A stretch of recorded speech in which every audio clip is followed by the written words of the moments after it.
सरकारी स्कूल वार्षिक उत्सव अनुष्ठित करेई ब्लॉक अंतर्गत अंधारी पंचायत कोराबंदी सरकारी उच्च प्राथमिक विद्यालय वार्षिक उत्सव शुक्रवार दिन अनुष्ठित होईछि। स्कूल प्रतिष्ठाता तथा अवसरप्राप्त प्रधान शिक्षक सुनील चंद्र राउत प्रदीप प्रज्वलन उत्सव को उद्घाटन करथिले। स्थानीय सरपंच तथा पंचायत शिक्षा कमिटी अध्यक्ष राजेंद्र कुमार राउत रायଙ୍କ सभापतित्व अनुष्ठित वार्षिक उत्सव में मुख्य अतिथि भाव कोरेई मंडल शिक्षाधिकारी सुदर्शन मल्लिक, सम्मानित अतिथि भाव स्थानीय सीआरसीसी हरेकृष्ण स्वाई, अवसरप्राप्त प्रधान शिक्षक पाणुचरण कर और रवींद्र पंडा, रंगाधर बराड़, शिक्षा कमिटी अध्यक्ष रवींद्र कुमार राउत और सांबादिक पवित्र मोहन राउतराय जोग देइथिले। मुख्य अतिथि श्री मल्लिक तांको भाषण में प्रत्येक स्कूल वार्षिक उत्सव आवश्यकता थिबा छात्र छात्री मध्य एकक नृत्य, दलगत नृत्य और संगीत प्रतियोगिता अनुष्ठित होइथिला एवं कार्यक्रम में स्कूल कमिटी सभ्य और अभिभावक उपस्थित थिले। वार्षिक उत्सव भल लगिला मते पिला मानकर जो डिसिप्लिन टा मते बहुत अभिभूत कला आ शिक्षक मानकर जो उद्यम को मु भूरी भूरी प्रशंसा करूची आ भल लागुची ए गाँव सहयोग ग्रामवासी मानकर आंतरिकता विद्यालय प्रति जहाँ अच्छी अन्य मान प्रेरणा उत्स निश्चित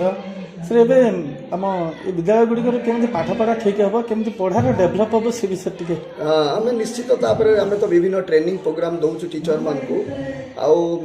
मेन कथा हूँ तो जो ट्रेनिंग भितर से माने एंगेज टिके रही जाउछंती आमे एबे मॉनिटरिंग को स्पीड अप करिबु टीचर मानकर क्लासरूम मॉनिटरिंग को आमे टिके स्पीड अप करिकि देखिबु कोन होइछि निश्चित पाठ पढ़ा माने डेवलप करिवो मोर एतकी विश्वास अछि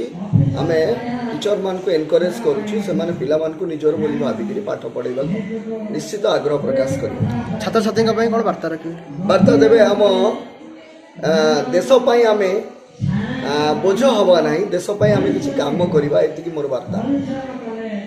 आपण परिचय रखिले मो ना रवींद्र कुमार राउत मो स्कूल स्थायी सभापति। वार्षिक उत्सव अनुष्ठित हो जाए कौन कह मु बहुत खुशी वार्षिक उत्सव अवसर रे जा हूँ आम बहुत चेष्टा करी 2 वर्ष हो गला वार्षिक उत्सव करुचु।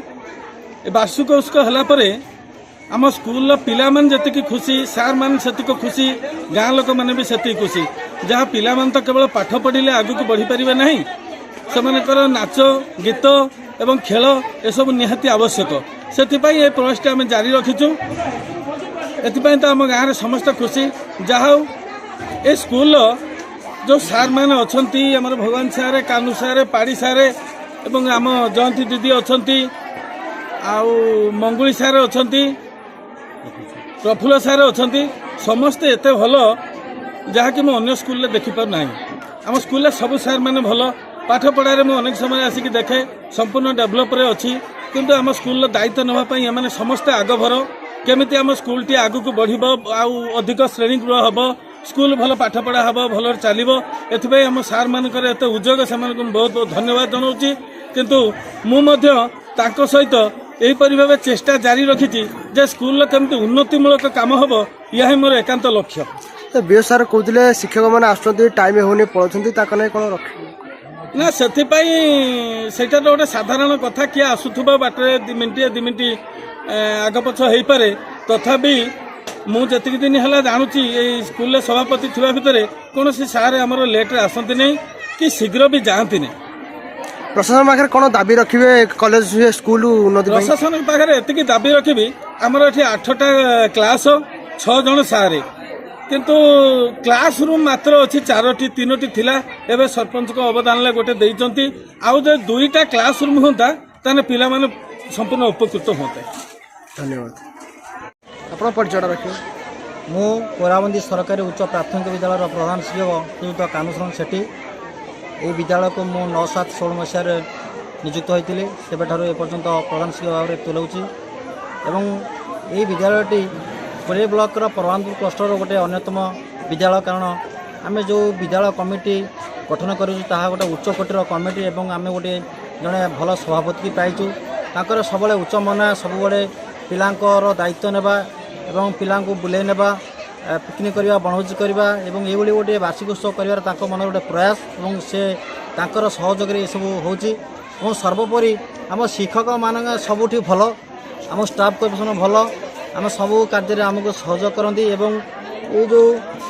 ପ୍ରଧାନ ଶିକ୍ଷକ ଜଣକ ଅବସର ପ୍ରଧାନ ଶିକ୍ଷକ ଜଣ ଅଛନ୍ତି ଆମ ନିକଟରେ ସେ ହେଉଛନ୍ତି ସୁନୀଲ ଚନ୍ଦ୍ର ରାଉତ ମହୋଦୟ ଯିଏକି ସେ ଏହି ବିଦ୍ୟାଳୟରେ ପ୍ରଧାନ ଶିକ୍ଷକ ଭାବରେ ନିଯୁକ୍ତ ପାଇଥିଲେ ଏବଂ ଅବସର ମଧ୍ୟ ନେଇଛନ୍ତି ପ୍ରଧାନ ଶିକ୍ଷକ ଭାବରେ ସେ ସର୍ବୋପରି ଯେତେବେଳେ ଆମେ ଏହି ଭଲ କାର୍ଯ୍ୟଗୁଡ଼ିକ କରୁ ସେ ଆସିକି ଆମକୁ ସହଯୋଗ କରନ୍ତି ଏବଂ ସେ ମୋର ଗୁରୁ ତାଙ୍କର ମାଡ଼ ଛାଟ ଖାଇ ଆମେ ମଣିଷ ହେଇଛୁ ଏବଂ ତାଙ୍କ ଗୁରୁ ଉପରେ ନେଇଛୁ ଓ ସର୍ବୋପରି ଆମ ବିଦ୍ୟାଳୟ ଗୋଟିଏ ଆଦର୍ଶ ବିଦ୍ୟାଳୟ ବୋଲି ଆମେ ମନେ କରୁଛୁ ଏବଂ ଭଲ ଛାତ୍ରଛାତ୍ରୀମାନେ ଅଛନ୍ତି ଏବଂ ଆଜି ମଧ୍ୟ ଏହି ପ୍ରୋଗ୍ରାମରେ ଗୋଟିଏ ଜାତୀୟ ମେଧାବୃତ୍ତିକ ଜାତୀୟ ମେଧାବୃତ୍ତି ଆୟ ପରୀକ୍ଷାରେ ମଧ୍ୟ ଗୋଟେ ପିଲା ଉତ୍ତୀର୍ଣ୍ଣ ହୋଇଛି ତାକୁ ଆମେ ବିଓମ୍ ସାର୍ଙ୍କ ଦ୍ୱାରା ଆମେ ପୁରସ୍କୃତ କରିଛୁ ଏବଂ ଆଜି ମଧ୍ୟ 100ରୁ 120 ଗୋଟି ପୁରସ୍କାର ଆମେ ବିତରଣ କରିବୁ ଯାହା ହେଉ ଏ ସ୍କୁଲଟି ଗୋଟିଏ ସୁନ୍ଦର ବିଦ୍ୟାଳୟ ବୋଲି ଆମେ ମନେ କରୁଛୁ। କୋରେଇରୁ ସନ୍ତୋଷ ସେଠୀଙ୍କ ରିପୋର୍ଟ ଗୁଗଲି ନ୍ୟୁଜ୍।